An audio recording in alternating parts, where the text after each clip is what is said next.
Hello, Dr. H. Richard Gordon, and just going to tell you what I thought about these last two chapters. We did learn quite a bit.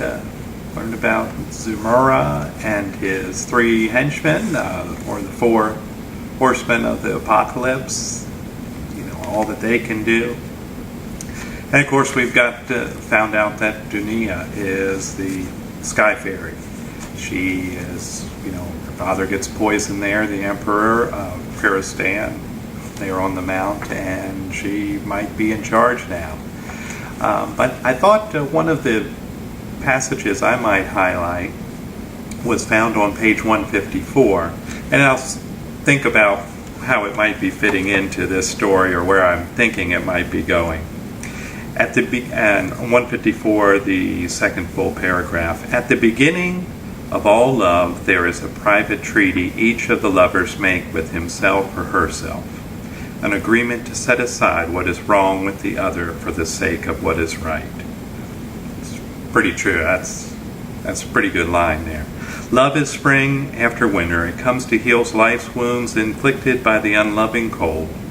When the warmth is born in the heart, the imperfections of the beloved are nothing, less than nothing, and the secret treaty with oneself is easy to sign. The voice of doubt is stilled. Later, when love fades, the secret treaty looks like folly, but if so, it's a necessary folly, born of the lover's belief in beauty, which is to say, in the possibility of the impossible thing, true love. That's a pretty good paragraph there, and I would agree, it's a wonderful way to look at life. Maybe that's kind of what he's trying to get to here. Again, I haven't read ahead, so I'm making guesses in the sense of, looking at ourselves as a whole. Throughout this story, I keep thinking of Plato. Not that I'm any expert on it, but on him. But the dark jinn, the light jinn, I think it was Plato who said, I am a man behind a chariot. We're being pulled by two horses, a light horse that does what I want it to and carries me high, and then there's a dark horse that doesn't listen to my commands and pulls me down. And of course that's our Christian, if you're a Christian person or any religious person, that's kind of the basis of it. Inside of us we have both good and bad, and we've got to mitigate the bad. That's what we're told. We're supposed to get control of that bad and let the good go. Maybe that's not what we need to do. Maybe we need to be in touch with that bad side and have a blend. Maybe that's what Geronimo is going to find out now that his feet are back on the ground and he's out there in fairyland or Kiristan.